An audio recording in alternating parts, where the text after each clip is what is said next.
Could I invite Councillor Jimmy Chen to open the meeting with a karakia? Okay. Thank you, Mayor. Yes. Opening karakia. Whakataka ki hau ti ke uru. Whakataka te hau ki te tanga. Ke ma kina ki uta. Ke ma tana ki tai. E a ke ana te atakua. He tio, he huka, he hahu. Ti he mauriola. Kia ora. Thank you. The apologies, I have an apology from Councillor Goff for lateness and an apology from Councillor Daniels for absence. I may be a possible early departure depending on how long the meeting takes. Would someone like to move that? Sarah Templeton, seconded by Pauline Cotter. I think there's a question. Motion. Oh, no, sorry, I've got a partial absence. I've got a meeting with a resident at 11:15. Oh, sorry, you did email me about that the other day. Sorry about that. And partial, yeah, Councillor Chu. For possible early departure, we'll be optimistic. A short meeting's a good meeting. Right, I will put the motion. All those in favour say aye. Those opposed say no. That's carried. I have a declaration of interest, Councillor Scandrett, on item 12, just simply as a board member of Venues Ototahi, which is fine. The public participation section of the agenda, there's no public forum, no deputations by appointment, and no presentation of petitions. So now we'll move to the confirmation of the minutes. Would someone like to move that the minutes be accepted? Sam McDonald, seconded by Mike Davidson. I'll put the motion. All those in favour say aye. Those opposed say no. That is carried. Next item on the agenda is the Victoria Street Green Triangles landscape improvements, an area I know well. That's come from the Waikura Linwood Central Heathcote Community Board as a recommendation. Would someone like to move that? Yanni, you'd like to move it? And seconded by, Aaron Kewen. Is there any discussion? Yanni?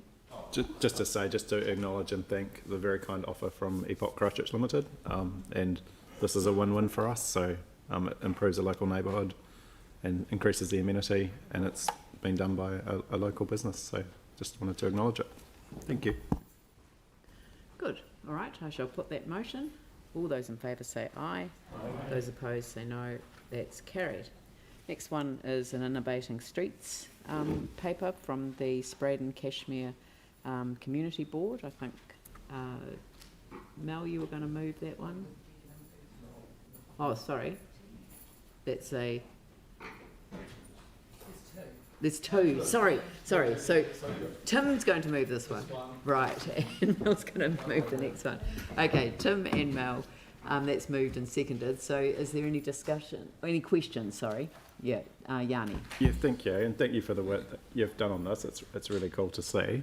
I was just trying to get my head around the submissions we heard as part of the LTP and understand what relationship this project has with the people in Beckenham that came to the long-term plan worried about safety concerns.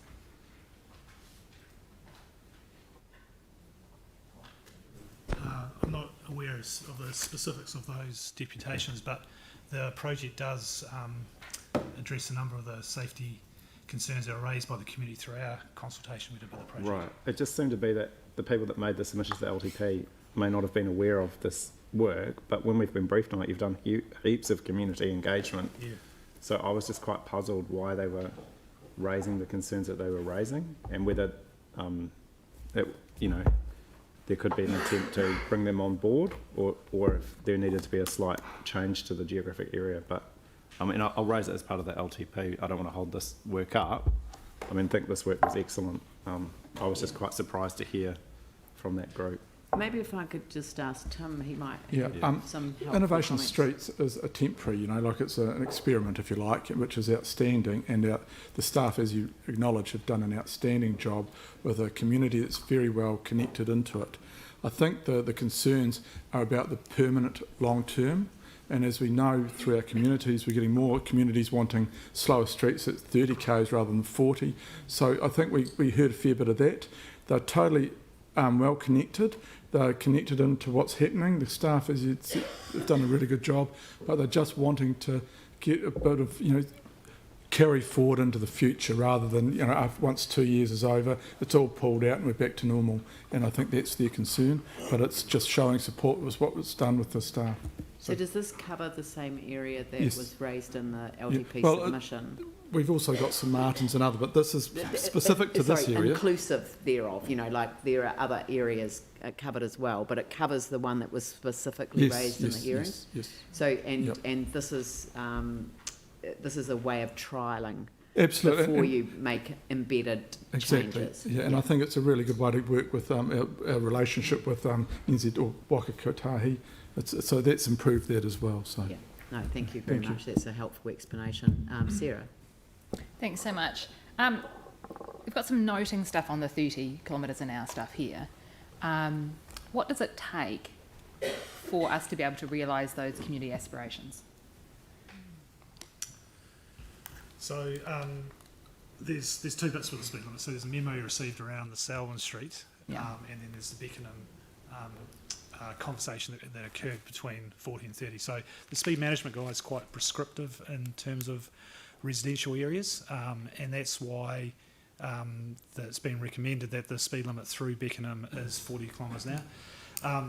As part of the briefing we gave the other day around the setting the speed limit rule, there's I think we mentioned that they are looking to update the speed management guide. So that could potentially be some of the feedback we feed into them around residential areas, so whether that should be 30 or 40. And that could be the best opportunity to then maybe go back and have a look at this as a 40. It's a 30, sorry. Yeah. But at this point, the speed limit changes, while some of the layout changes, those kind of things are temporary, the speed limit changes are permanent, aren't they?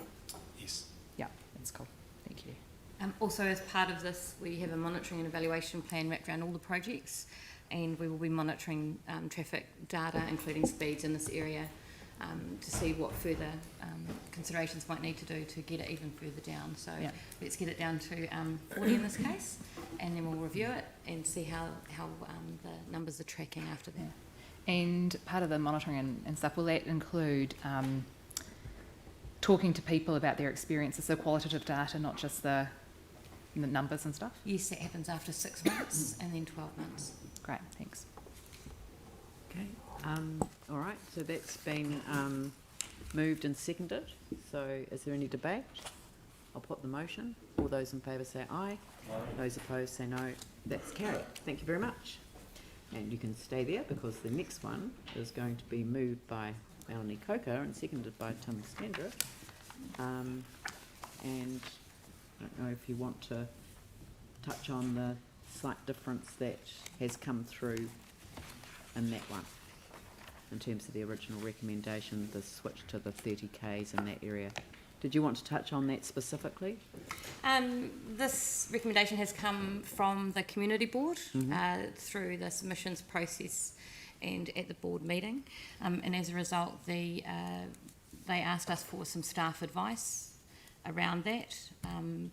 We are comfortable, staff are comfortable with a 30 kilometre speed in this area due to the layout of some of the roads and the speeds that are currently recorded in that area.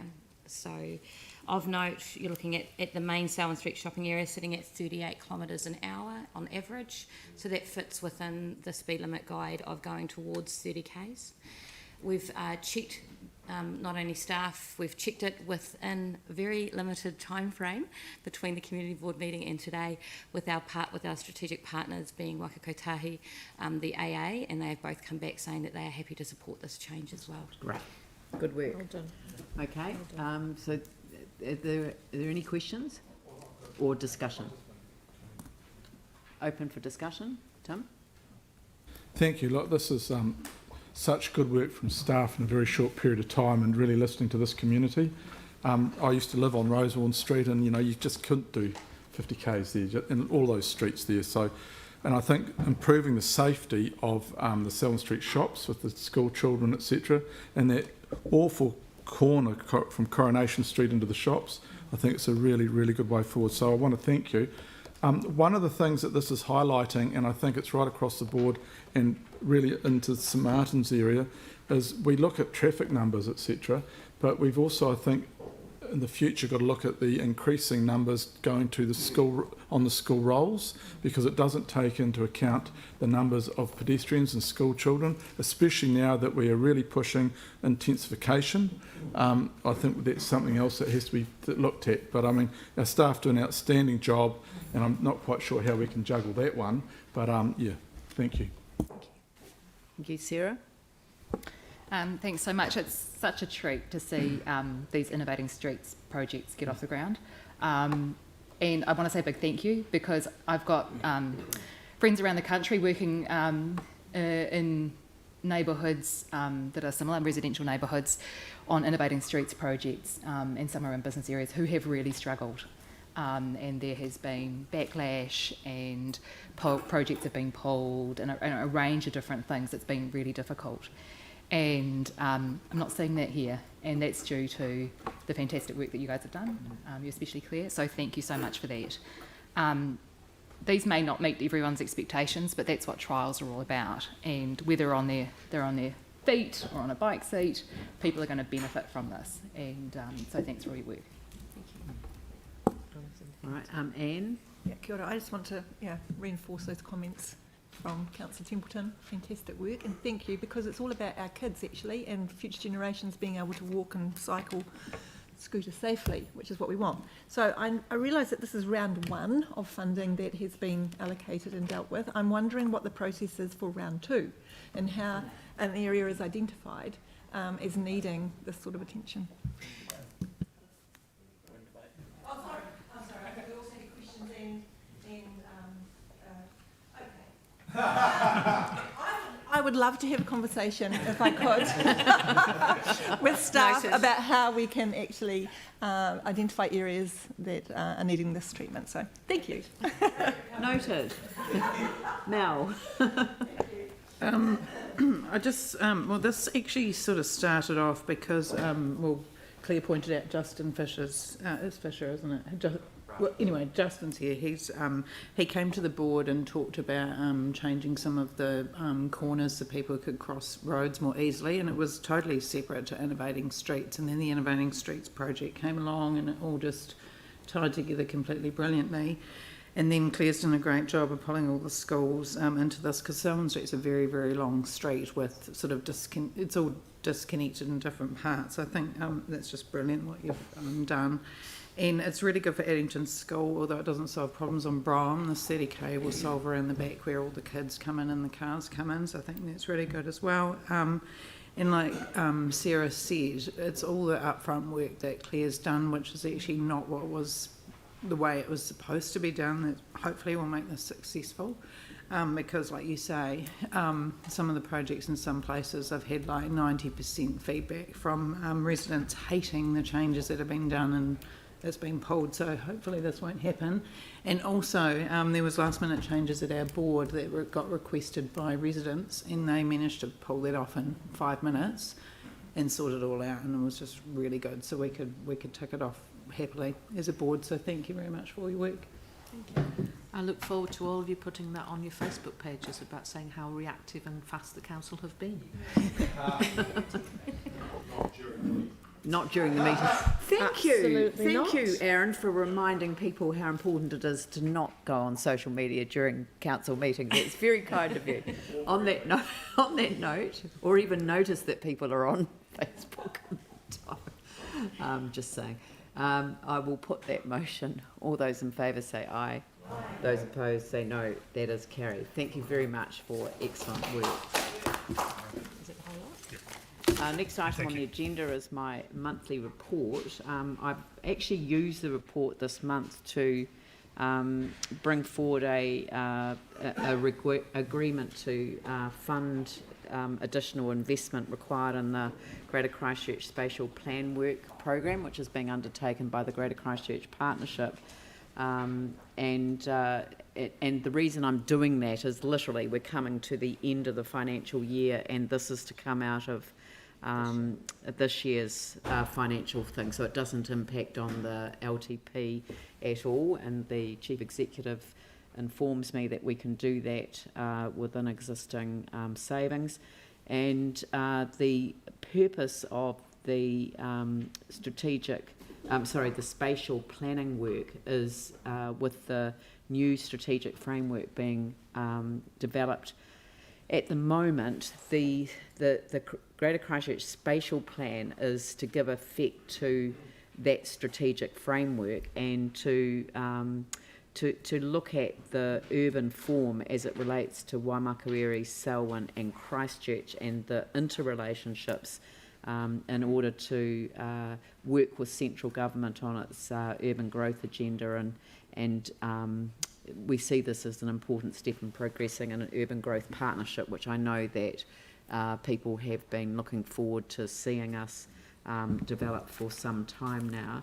The individual councils have been working with MHUD since March this year to scope the project plan, but it is a major piece of work, but it is core critical to bringing all of those things together that relate to both not just transport and housing, but they are a given.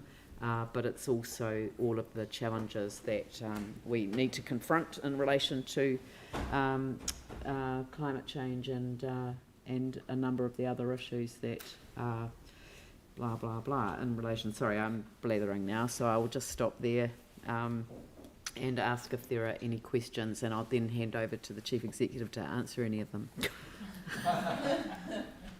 Yeah, Annie. Do we have the total budget?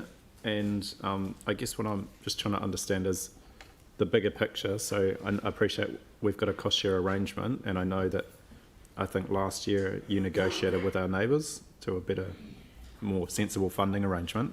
But I just really wanted to understand the total budget, how much others were contributing, and I guess I'm just getting a little bit worried about the duplication of work that we're doing as a city versus what ECAN's doing versus what Greater Christchurch is doing versus what Canterbury Mayoral Forum are doing. So I just wondered if there was any existing resource that we could actually just put into this, but it's really hard without seeing the budget. I did put this through yesterday, sorry. Sorry, I haven't seen that. Yeah. And Neither have this I, is, I'm afraid. This is in my report, and I wasn't aware that you'd raised this. The issue here is specifically in relation to this project. So I don't have the numbers here, so I'm really sorry. I didn't know that you wanted to see the whole thing. We're not looking at the total funding package that we signed up for with the Greater Christchurch Partnership, in which we've been a member of essentially before, back in the day when it was the Urban Development Strategy Implementation Committee, which is where it started. Back in 2007. So this is a partnership that we've committed to for a long time. This is additional work that hasn't been funded, and I can't remember what the total cost is. But this is a share based on our population numbers for the spatial plan project. That all of the Greater Christchurch Partnership doesn't have the ability to adopt plans. The work is done by the partnership, and then it is brought back to each and every one of the individual ones. All I was trying to understand, we've got planning staff within our council. Why do we need this massive new budget to do more planning work? That's really what I'm trying to understand. ECAN's got planning staff. So actually all of our staff are actually genuinely working together, Councillor Johansson. We've deliberately done it on that basis to utilise the resource So where what's the we cost can. going towards?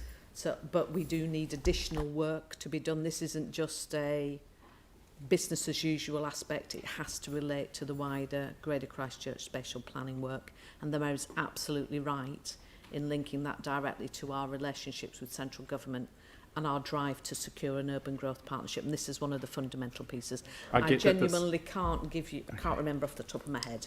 So I will get you the figure. I mean, I get that this work needs to be done. I guess I'm just trying to understand why it's costing so much, given that we've got existing capabilities within organisations. So if I can get a breakdown of it, that would be good. Yes, we can do that for you, no problem. But I repeat, this isn't business as usual, do the planning stuff. It's significantly over and above that. And Are we in questions still? yes, Just to check. yes. Would it be possible to, I mean, I was looking at the resettlement forum, which was fantastic, and Paul Dalzell, the economist, spoke and did such a fantastic presentation. I would love, well, yes, there is a connection. I would love an opportunity for him to come and give us a briefing at some point. Is that something we could organise? He presented excellent information in a very clear way, and I think would be really useful. He has done that before for us, and a couple of years ago, I think, 3 years ago, it was very useful. So if we could get him to come back, I think it would be really great. And the other thing was... I know how to contact him. No, you do? I know. Oh, good. Just, well, the other thing is I could say that he actually was used along with a couple of others in a presentation that was done for the Mayoral Forum on the future for local government. And again, some of the conversations around the future for local government, which I'm going to report on in my next report, and which you are all being invited to a conversation with the review team that's been established. I've got the date, the 2nd of July, in my head, right, yeah. but so it's something along those dates. But I'll give a bit more of shape to the work, because this is very preliminary work that is going on in that space. But it might be good to get Paul to come in that context, and provide some, some of the background that he did with the Mayoral Forum to the councillors as a whole. That would be really great. Yeah. Thank you. Yeah. And just one other question about just the success of the open, council, the chambers on that open weekend was amazing. And is there any opportunity to do that again more regularly? Look, I have to say, I'm really going to congratulate the team that put it together. And obviously the council team that provided support, but it was the work of Jessica Halliday and the organisation that she leads, and because I know that councillors were down here in the chamber to welcome people in here, and the feedback that I got, because I was upstairs in the Mayor's Lounge, and people would come here and then they'd talk about how neat it was to meet some of the councillors and some of the stories that you obviously told, and a lot of people said, I sat in your chair. I think my chair was a very popular place to be sitting. But I found out two things that I didn't realise myself. So the number of people who came into the open day said to me, we were due to come to the last open day, but the open day got cancelled. It was on the 4th of September 2010. And the reason that it was being held was the council had literally moved into the repurposed post office building. So that was one piece of information that I didn't know, was that the last open day that was scheduled, which makes me think we should do it again, that was designed, that was to showcase it, got cancelled because of the earthquake. And the second thing that I found out was that the Mayor's Lounge was the staff cafeteria. So, yeah, and so the number of former post office workers who came in to look at the old cafeteria and to look at their old building, it was just great. So I had a thoroughly enjoyable day, and it was well worth it. I thought that I was going to be able to work in my office and just pop out and see people, but it was just a steady stream of people coming in for a most enjoyable day. So yeah, it's a great effort. People actually couldn't believe that they could come in here and do that, and they couldn't believe that they could go up to 6th floor and meet you. They were absolutely gobsmacked about it, and I think we should do it every year, at least every 2 years, because they loved it. They will do it every year. It's going to be an annual festival. Join up with them. Yeah. But I wouldn't say no to doing it a little bit more often than that. Maybe a couple of times. Just do an open day at the council every now and again. Yeah, bring people into town. It's a good idea. Actually, what we did in the chamber as well was actually, I talked to people through how we conduct ourselves in here. Well, not everyone, but but on Facebook. Yeah. Well, yeah, but the procedure, and the meetings and the speaking and the debating, and also particularly about down here where people can come in for public forum and sitting there for deputations. And they were incredibly interested, and people actually didn't know how it all worked. So it was really brilliant, actually, really good. So, Don't give too given much that personal Open stuff away. Christchurch are going to do it every year, that we might stick with that, but might have a chat to Jessica and think about whether we could do something just for the city council building, because it's actually a good way of bringing people into town. People really enjoyed going around the different buildings. But even if it was just our building and maybe behind the scenes, maybe some of the council buildings, we could do it. But anyway, we'll talk to Jessica, because she is absolutely a rock star when it comes to organising things like that. All right, so I'll move my own report. Do I have a seconder? Jimmy Chen. Any discussion? Yanni? Thank you. Just wanted to say in this period that I attended on behalf of Council the Sports Canterbury Awards, and I know and Councillor Galloway and Major did as well. And just to acknowledge, I guess, that the council support of that event, but also our athletes and our sports people. And they went to a new format this year, but it was actually really, really nice. And council, the two awards that council gave out were to the Aronga Eagles in Aranui, the league club, as the community sports club of the year, and also the best investment type, which was Canterbury Cricket for the lights at Hagley Oval. So those were the two that council acknowledged. There's some really nice photos which we'll circulate around for people to see. But just want to acknowledge our staff, because one thing that is really important is that it's been really hard for our sports people over the last decade. But when you see the success that so many of them have had, that's a real tribute to our Canterbury spirit. So just wanted to acknowledge that. Thank you. Thank you. I'll put the motion. All those in favour say aye. Aye. Those opposed say no. That's carried. Thank you very much. Social housing portfolio, red zone compensation. I'm going to move this one because it's frustrated me for a long time. Sarah, grab a seat. Has anyone got any questions? This is righting a historic wrong. I'll put the motion. All those in favour say aye. Aye. Those opposed say no. No. That's carried. Noted. Yes. Yep. Sam McDonald. Thank you. Thanks very much.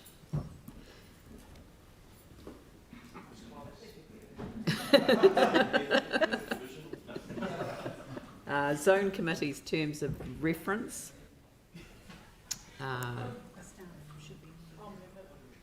Moved by Pauline, seconded by Andrew. Are there any questions? Yanni, we'll see if we can, staff are obviously still coming down, but let's see if we can answer any of the questions from the chair. So I put these through ahead of the meeting, and I appreciate the response that staff have given back.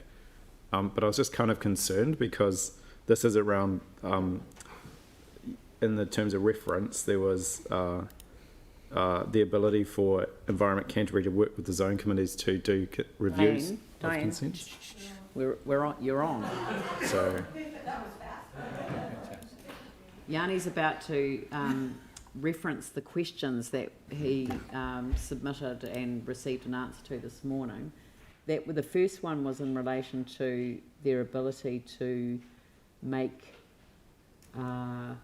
So it's basically consent reviews. So to work with ECAM was going to work with them, the catchment loads, and work through zone committees to determine whether consent reviews are necessary to achieve catchment load limits. I guess what I'm really concerned about is the growing awareness of the impact of nitrates on our health, and the kind of what I personally feel is kind of a weak oversight of the huge growth and risk associated with nitrates, and just wondering whether the zone committees are doing enough, whether we need to ask them to do more, and if they've got the ability to look at, the overloaded catchment, are they doing that? Or if they're not doing it, should we be more directive? Well, Diane, I'll let you answer that. So My understanding of, so when I answered your question originally, I had a different interpretation of what the phrase consent review meant. And in Right. further consideration, I think what ECAN were referring to is when they take a look at a suite of types of consents that would be driven by changes in legislation or changes in regulatory requirements. For example, a new national environmental standard or a new national policy statement. To the best of my recollection, I don't believe that there has been reviews of that sort that the zone committees have been involved in to date. That being said, there's nothing that would prevent the zone committees from being asked to participate in that process if ECAN were to initiate one. Like I said, at this point, I'm not aware of consent reviews in that context.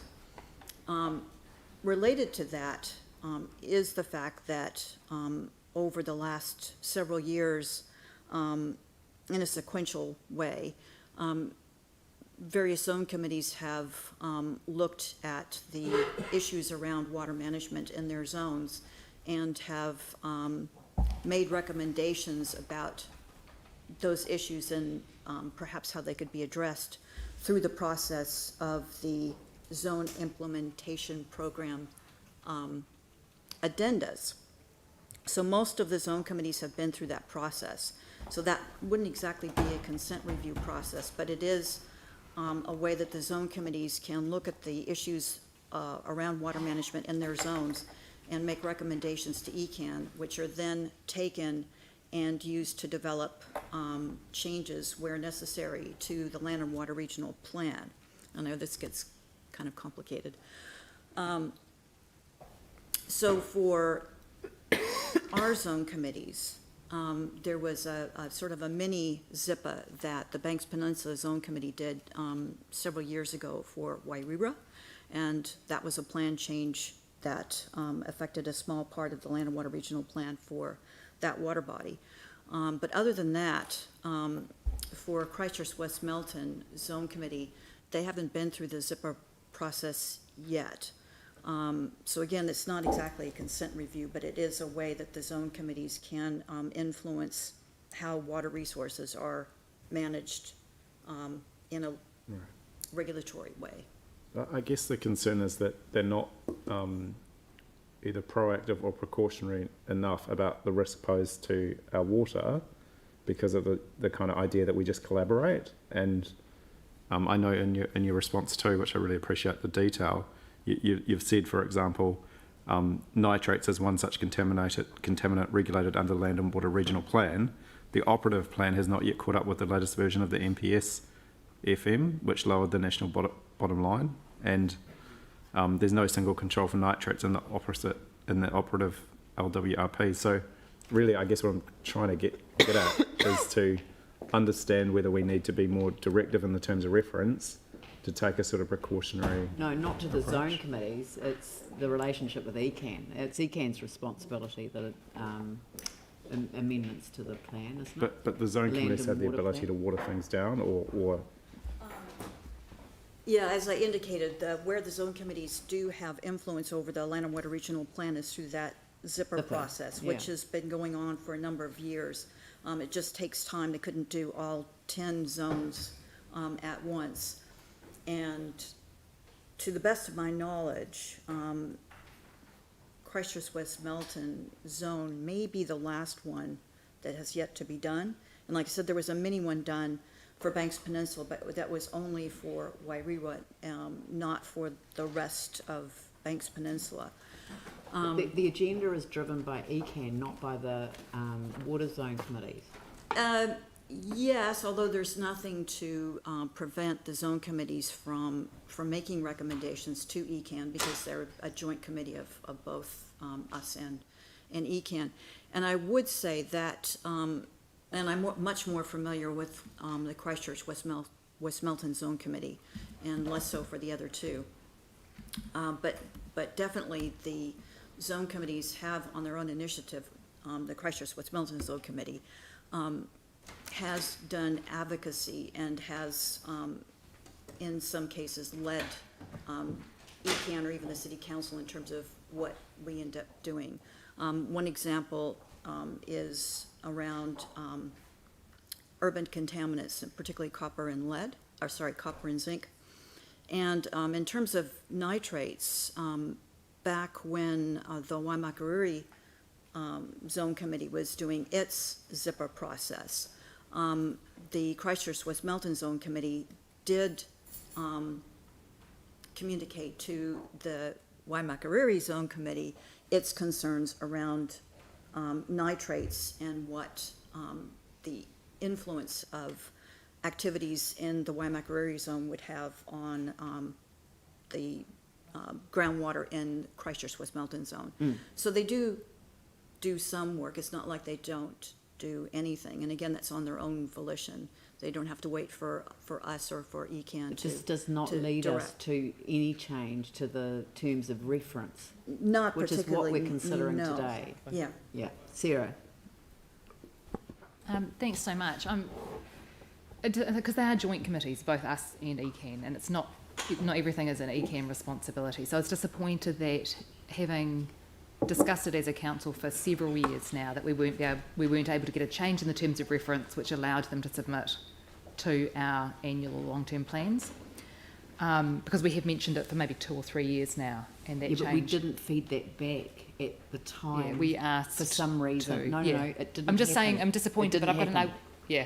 Yeah. So It's our in the fault. meantime, well, you say they can make recommendations. The recommendations that we tend to get through on the actual reports and those are just noting provisions, receive the report kind of thing. Are we able to invite recommendations on priority projects in order to inform our draft annual plan, Yes, we as can. opposed to a submission? Yeah, we can do, and in fact, we did get feedback from the zone committees, you may recall, back in December, and Yeah. that has been provided back to you. Yeah. And one of the things I always note to, again, the Christchurch West Melton Zone Committee is, even if the committee itself can't make a formal submission on the LTP or the annual plan, certainly as individuals they can, but Doesn't have the same weight. Yeah. no, it doesn't, and certainly if the council wants to get that sort of semi-formal response back from the zone committees, we can certainly let them know that, and then Yeah. I'm sure they'd be happy to do so. Yeah, I think that inviting formal feedback in order to inform the draft annual plan, because once it's past that draft stage, once it's out, actually, unless there's a proper submission, we can't really make changes. So it's a bit late then. So if we're able to maybe even have a resolution that invites them to make formal recommendations on priorities to help inform our draft annual plan or something like that, that would be probably quite useful. I'm sure the Councillor Cotter and the Deputy Mayor would be quite happy for an addition that says request the zone committees to invite the zone Yeah. committees to provide early feedback on priorities for The draft annual plan. the draft annual plan. Yeah. And I think, because getting that in early is good, but I also would like a resolution on the books that says that in future we would like to see the terms of reference extended Yeah. to provide for Submissions formal submissions from the zone committees to the relevant LTPs, to be considered by all Yeah. partners to this Yeah. to this process, because as Sarah and others have quite rightly pointed out, they're joint committees, and we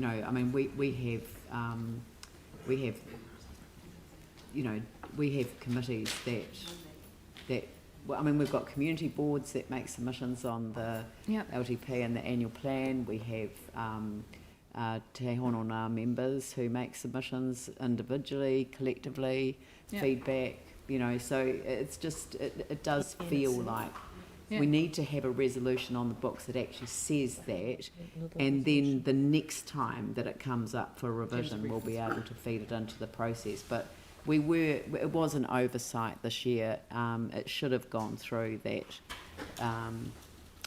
We should have had a formal resolution to this effect. So let's take care of the formal resolution and recognise that that will be progressed through the system next time round rather than this time. Yep. Thanks. So, That's number 4. yeah, so we've got invite the zone committees to provide early feedback on draft annual plans and long-term plans. Note its preference that at the next review of the zone committee's terms of reference, consideration is given to zone committees having the ability to make submissions to draft LTPs and annual plans. Yeah. Okay. Yep. All right. So that's been moved and seconded. Debate, Yanni? I just wanted to check on the priorities, like. So this isn't debate. This is Well, it's a another question around the priorities. So, I mean, our priority is around public awareness and engagement, but I wonder again if we should be raising that nitrate levels limit. Sorry, what? But this is on page 148. So where we've given specific direction around the priorities. This is for the zone committees. Yeah, correct. Page what? 148. 148. Just tap it and then slide along. Keep your finger on it. And I was just a bit concerned about the third one around supporting erosion and sediment control workshops for construction industry and developers. While good in itself, I would have thought there's more work that needs to be done, and certainly the submissions that we've heard previously have indicated more than just having the workshops, but it is actually a proactive monitoring of what's actually going on that's important. Well, can I just jump in there? Oh, you're gonna, because it's already happening, isn't it? And it's, yeah. I just wanted to point out that the our portion of the letter of shared priorities had already been endorsed by the council in the past meeting of the Three Waters Committee. Yeah. Oh, okay. Yeah. And that sedimentation work is well advanced, I think. Help me, Mel, can you You should have remember, said that. it's now legislative since December, I think. So it's totally enforceable, the sedimentation ruling on the Port Hills, and ECAN and City Council work together on that enforcement, and we've got officers trained in the council now to do that enforcement, so you don't need people from each organisation, it's just one. So that's a really good progress on that. And there's also a sedimentation toolbox that ECAN produced for the industry, so there's a big spotlight being on that. All right, and just the final question I had was in regards to the terms of reference, was around they're told they have to align to the targets. In developing the zone committee action plan, the committee must work within and be aligned to the Canterbury water management strategy and targets. Again, like I would have thought having the value of having these zone committees would be hopefully to challenge some of those targets. So where things like nitrates or some of the targets that you know, we're getting information of concern, that they would not just have to be aligned, but could actually, you know, look at whether they're acceptable. Zone committee, who first Are we able to? No, Yanni, I think that's just It was the out zone of, committee who first raised the nitrate stuff with us. And they already have written. Yeah, no, but I'm just. So they if raised it in you front read of, four, they raised it publicly in front of our council about the risks Yeah, that yeah. we weren't aware of in terms of the exposure to under the West Melton one did a under the really river. good job. So all I was just saying, in specifically in the terms of reference, that's great. I'm just worried that the wording in here might constrain them to looking at what the But it's having the to just act existing within the wording, existing. Yanni, so how did it constrain them from telling us what the problem was? Well, it was only one that did it, wasn't it? But anyway, if people think it's okay, that's fine. Just Right, okay, I will open it up for debate. Pauline. See, this has been to us a couple of times now, but really, I have real confidence in these zone committees. I've had a lot to do with the Christchurch West Melton particularly, and the people that actually are chosen to be on those committees, because there's a queue of people queuing up to be selected to be welcomed on to do all that basically voluntary work, are so committed to water quality and water quantity, and protecting our values and our biodiversity, and amongst that I think, Yanni, you can have great comfort that they really have the best will and the best capability. There's some incredibly skilled people coming on board those committees now too. So I'm welcoming this, and particularly the move from the Mayoral Forum to have the triennial joint letter of shared priorities, just so that you can keep up with the expectations and the moving of the priorities. I think that's a really good lens to have over this. So, yeah, I just really want to give a big shout out to the people who sit on those committees. They do a wonderful job, and it's a big commitment. And they get out there into the community as well, like the Christchurch West Melton Stormwater Heroes and that trailer they've got that they can take around to events, go to the people, show them what happens to your stormwater. And it's amazing how people still do not understand the journey of their wastewater and stormwater. So big shout out to the committees, and thanks Diane for your work on this as well. So I'm happy to support this. Thank you. I'll put the motion. All those in favour say aye. Aye. Those opposed say no. That's carried. Thank you very much. The last item on the agenda today is the Canterbury Multi-Use Arena Noise Management. Yeah, and Tim's going to stand back from this as a member of the board of the future operator, Venues Ototahi. Thank you. So this has already been through council before, and it's come to a better point than it was when it appeared before us before, with the consultation and the work that's been done. So thank you very much for the effort that's gone into there. I'm happy to move it. Do I have a seconder for it? Sam McDonald. So, questions? Any discussion? I will put the motion. All those in favour say aye. Aye. Those opposed say no. That's carried. Thank you very much, and thank you for the work. I told them they were going to get a grilling, so that's why they're looking relieved. Okay, so now I will call upon Councillor Chen to close the meeting with a karakia whakamutunga. Thank you. Closing karakia. Uruhia, uruhia, uruhia, ki te uru, tapu nui o te tani, ke watia, ke mama, te nā kau, te tinana, te waria, I te awa, ta kata, kia tina, kuie, huie, taihie. Thank you very much, and I'll declare the meeting closed. Thank you very much. Crikey, can we do